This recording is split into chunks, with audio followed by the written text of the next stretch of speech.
ओम शांति। 10 अगस्त 2026 बाबा के महावाक्य।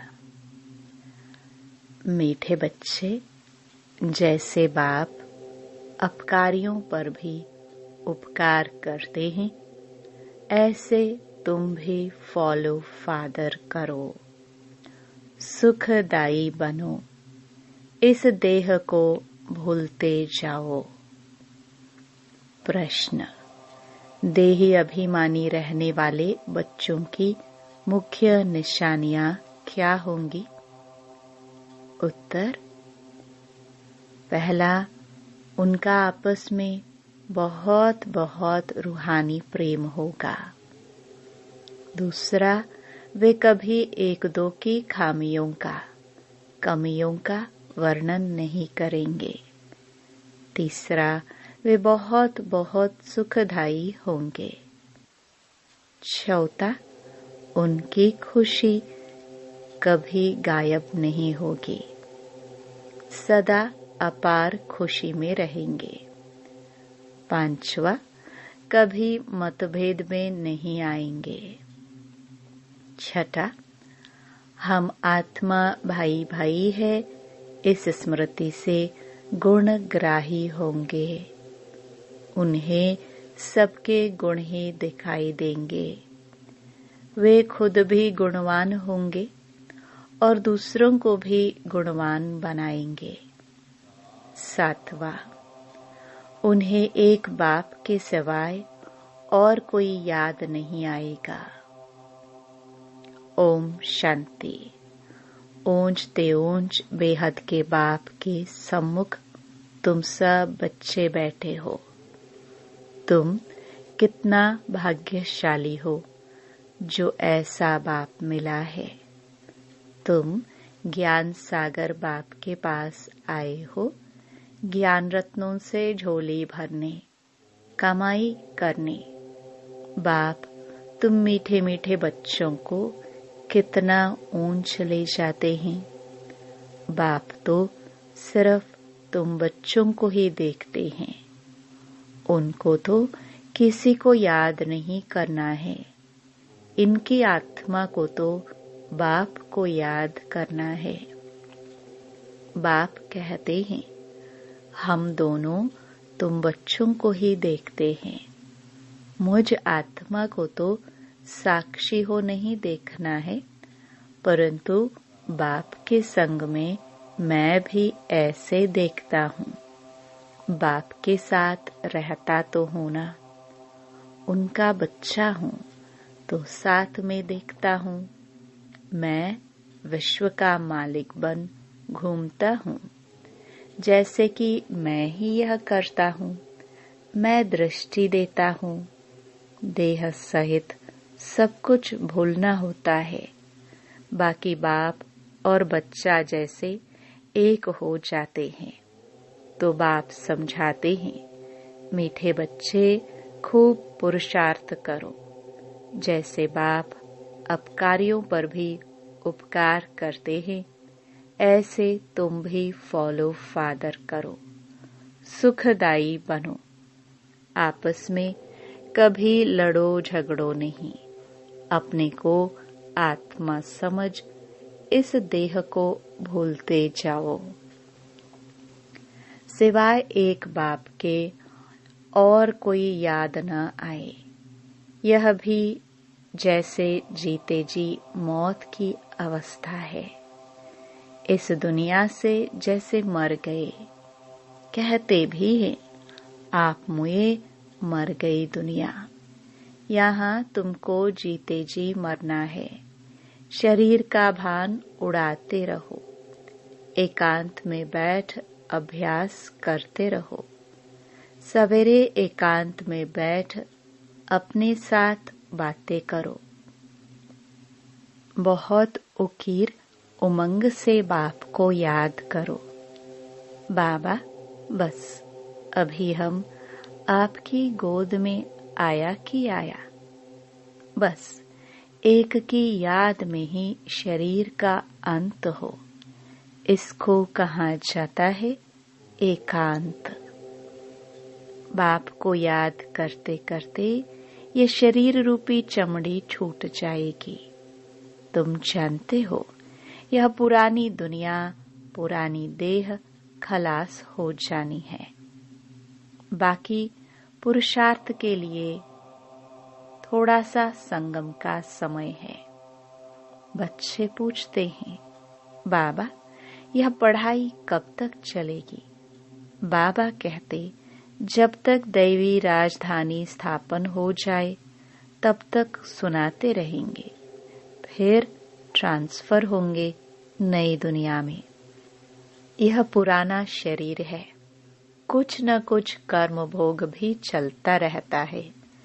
इसमें बाबा मदद करे, यह उम्मीद नहीं रखनी चाहिए।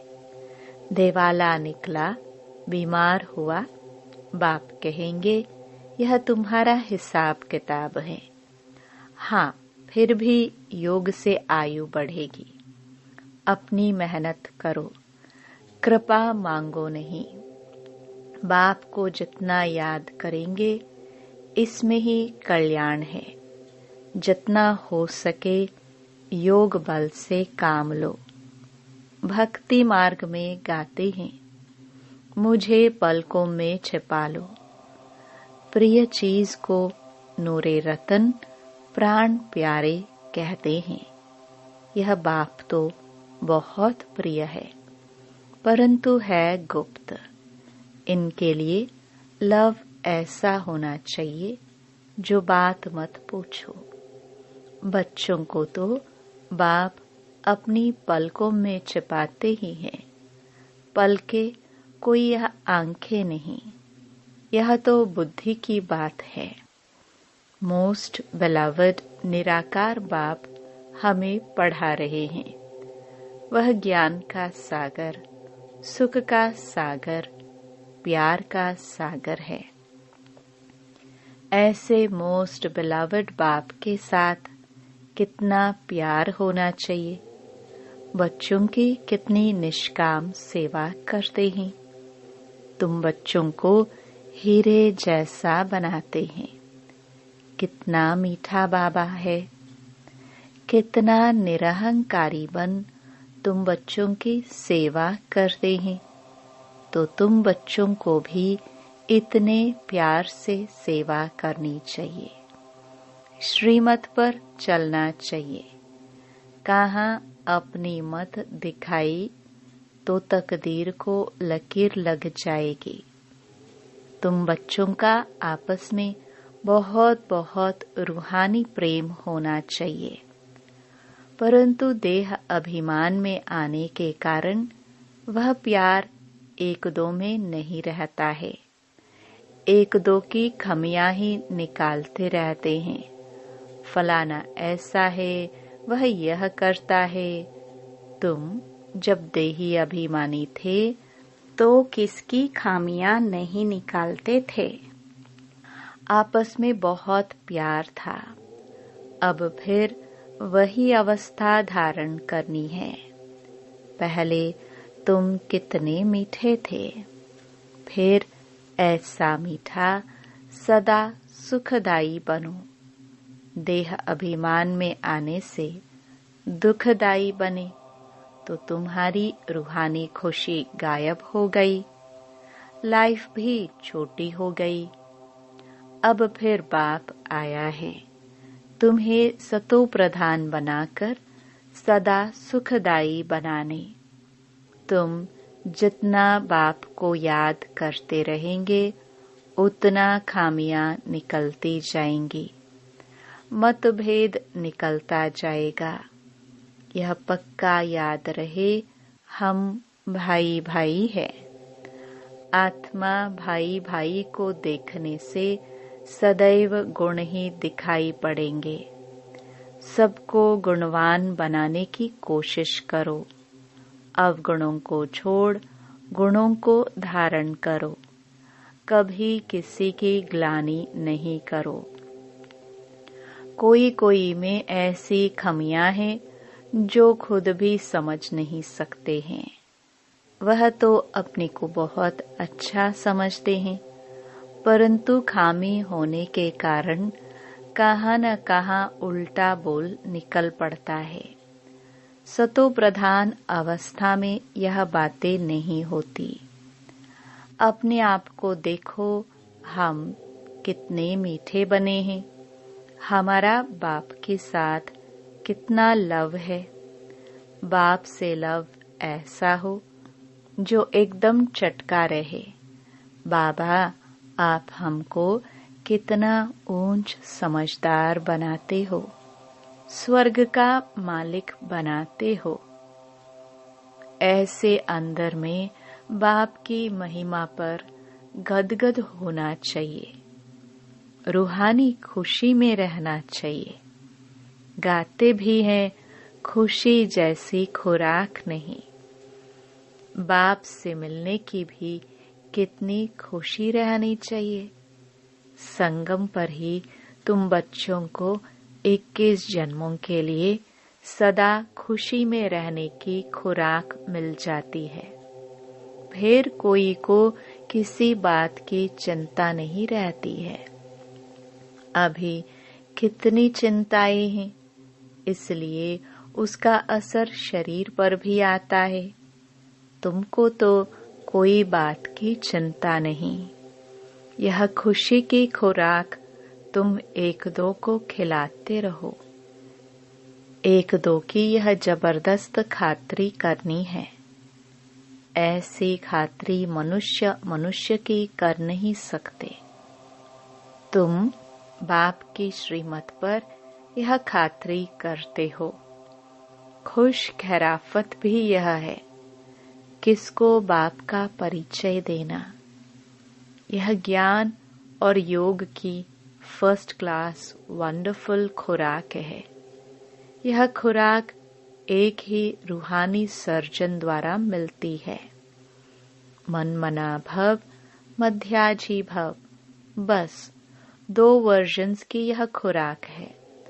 मोस्ट बिलवड बाप से विश्व की बादशाही मिलती है। यह कोई कम बात थोड़ी है। यह 2 वचन ही नामी ग्रामी है। इन 2 वचनों से तुम एवर हेल्दी एवर वेल्दी बन जाते हो। तो तुम बच्चों को इन बातों का सिमरण कर हर्षित रहना चाहिए। Godly student life is the best. यह गायन भी अभी का है। जितना हो सके एक दो को यह रूहानी खुराक पहुंचाओ। एक दो की उन्नति करो। टाइम वेस्ट ना करो। बड़े धीरज से, गंभीरता से, समझ से बाप को याद करो। अपनी जीवन हीरे जैसा बनाओ।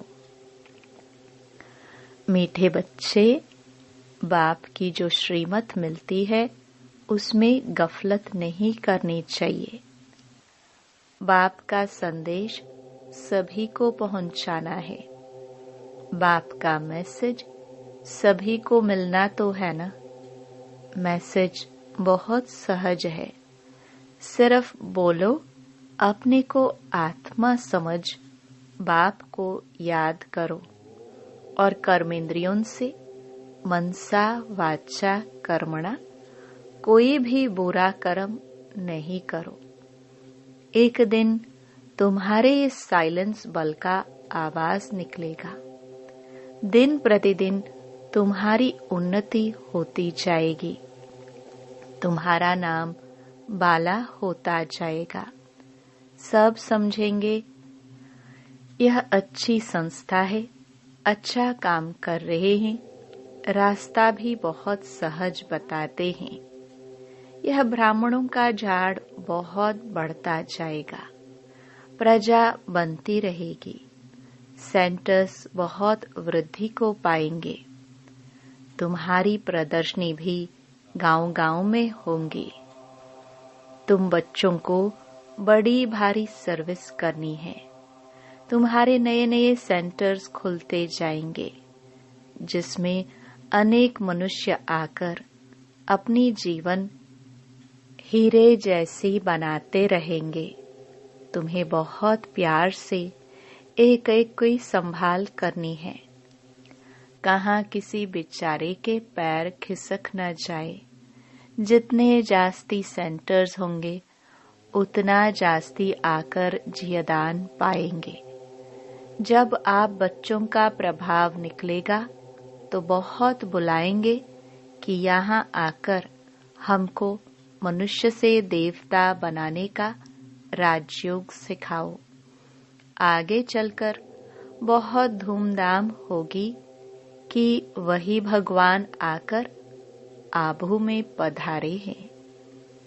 तुम बच्चे देख रहे हो कि इस समय पुरानी दुनिया में अनेक इंटरनेशनल रोले हैं। अब यह सभी रोले खत्म होने हैं। इसकी तुम्हें कोई भी फिक्रात नहीं करनी है। तुम सबको सुनाओ कि इसकी परवाह नहीं करो। अब यह पुरानी दुनिया गई की गई। इसमें मोह नहीं रखना है। अगर मोह होगा, हृदय शुद्ध नहीं होगा तो अपार खुशी भी नहीं रहेगी। बच्चों को अथाह ज्ञान धन का खजाना मिलता रहता है तो अपार खुशी होनी चाहिए। जितना हृदय शुद्ध होगा उतना औरों को भी शुद्ध बनाएंगे। योग की स्थिति से ही हृदय शुद्ध बनता है। तुम बच्चों को योगी बनाने का भी शौक होना चाहिए। अगर देह में मोह है, देह अभिमान रहता है, तो समझो हमारी अवस्था बहुत कच्ची है। देही अभिमानी बच्चे ही सच्चा डायमंड बनते हैं। इसलिए जितना हो सके देही अभिमानी बनने का अभ्यास करो। अच्छा, मीठे मीठे सिखिलदे बच्चों प्रति माता पिता बाप दादा का याद प्यार और गुड मॉर्निंग। रूहानी बाप के रूहानी बच्चों को नमस्ते। धारणा के लिए मुख्य सार। पहला, बाप समान निरहंकारी बन बहुत प्यार से सबकी सेवा करनी है। श्रीमत पर चलना है। अपनी मत पर चलकर तकदीर को लकीर नहीं लगानी है। दूसरा, संगम पर बाप द्वारा जो खुशी की खुराक मिली है वही खुराक खाते और खिलाते रहना है। अपना टाइम वेस्ट नहीं करना है। बड़े धीरज से, गंभीरता से, समझ से बाप को याद कर अपनी जीवन हीरे जैसी बनानी है। वरदान, आसक्ति को अनासक्ति में परिवर्तन करने वाले शक्ति स्वरूप भव। शक्ति स्वरूप बनने के लिए आसक्ति को अनासक्ति में बदली करो। अपनी देह में, संबंधों में, कोई भी पदार्थ में यदि कहाँ भी आसक्ति है तो माया भी आ सकती है और शक्ति रूप नहीं बन सकते। इसलिए पहले अनासक्त बनो, तब माया के विघ्नों का सामना कर सकेंगे। विघ्नों के आने पर चिल्लाने व घबराने के बजाय शक्ति रूप धारण कर लो तो विघ्न विनाशक बन जाएंगे। स्लोगन, रहम निस्वार्थ और लगाव मुक्त हो, स्वार्थ वाले नहीं। मातेश्वरी जी के अनमोल महावाक्य। जीवन की आश पूर्ण होने का सुहावना समय। हम सभी आत्माओं की बहुत समय से यह आश थी कि जीवन में सदा सुख शांति मिले।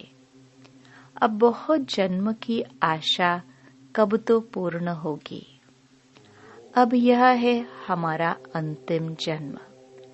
इस अंत के जन्म की भी अंत है। ऐसा कोई नहीं समझे मैं तो अभी छोटा हूँ, छोटे बड़े को सुख तो चाहिए ना, परंतु दुख किस चीज से मिलता है उसका भी पहले ज्ञान चाहिए। अब तुमको नॉलेज मिली है कि इन 5 विकारों में फंसने कारण यह जो कर्म बंधन बना हुआ है उनको परमात्मा की याद अग्नि से भस्म करना है। यह है कर्म बंधन से छूटने का सहज उपाय। इस सर्वशक्तिवान बाबा को चलते फिरते श्वासों श्वास याद करो। अब यह उपाय बताने की सहायता खुद परमात्मा आकर करता है, परंतु इसमें पुरुषार्थ तो हर एक आत्मा को करना है। परमात्मा तो बाप, टीचर, गुरु रूप में आए हमें वर्षा देते हैं, तो पहले उस बाप का हो जाना है, फिर टीचर से पढ़ना है, जिस पढ़ाई से भविष्य जन्म जन्मांतर सुख की प्रालब्ध बनेगी, अर्थात जीवन मुक्ति पद में पुरुषार्थ अनुसार मर्तबा मिलता है और गुरु रूप से पवित्र बनाए मुक्ति देते हैं। तो इस राज को समझ ऐसा पुरुषार्थ करना है। यही टाइम है पुराना खाता खत्म कर नई जीवन बनाने का। इसी समय जितना पुरुषार्थ कर अपनी आत्मा को पवित्र बनाएंगे उतना ही शुद्ध रिकॉर्ड भरेगा, फिर सारा कल्प चलेगा। तो सारे कल्प का मदार इस समय की कमाई पर है। देखो, इस समय ही तुम्हें आदि मध्य अंत का ज्ञान मिलता है। हमको सुदेवता बनना है और अपनी चढ़ती कला है। फिर वहां जाके प्रालब्ध भोगेंगे। वहां देवताओं को बाद का पता नहीं पड़ता कि हम गिरेंगे। अगर यह पता होता तो सुख भोगना फिर गिरना है, तो गिरने की चिंता में सुख भी भोग नहीं सकेंगे। तो यह ईश्वरीय कायदा रचा हुआ है कि मनुष्य सदा चढ़ने का पुरुषार्थ करता है, अर्थात सुख के लिए कमाई करता है। परंतु ड्रामा में आधा आधा पार्ट बना पड़ा है, जिस राज को हम जानते हैं। परंतु जिस समय सुख की बारी हो तो पुरुषार्थ का सुख लेना है। यह है पुरुषार्थ की खूबी। एक्टर का काम है एक्ट करने समय संपूर्ण खूबी से पार्ट बजाना, जो देखने वाले हियर हियर वाह वाह करे। इसलिए हीरो हीरोइन का पार्ट देवताओं को मिला है, जिन्हों का यादगार चित्र गाया और पूजा जाता है। निर्विकारी प्रवृत्ति में रह कमल फूल समान अवस्था बनाना है, यही देवताओं की खूबी है। इस खूबी को बोलने से ही भारत की ऐसी दुर्दशा हुई है। अब फिर से ऐसी जीवन बनाने वाला खुद परमात्मा आया हुआ है। अब उनका हाथ पकड़ने से जीवन नैया पार होगी। अच्छा, ओम शांति। ये अव्यक्त इशारे अपवित्रता के बीज को भी समाप्त कर संपूर्ण स्वच्छ पवित्र बनो। मैं संगमयुगी ब्राह्मण हूँ। यह व्यर्थ संकल्प अपवित्रता के संस्कार, शूद्र के संस्कार व स्वरूप है। ऐसा अनुभव हो कि यह अपवित्रता और विस्मृति के संस्कार जो मेरे अर्थात ब्राह्मणपन के नहीं लेकिन शूद्रपन के हैं, उनको मेरा समझते हो तो माया के वश होकर परेशान होते हो। ओम शांति।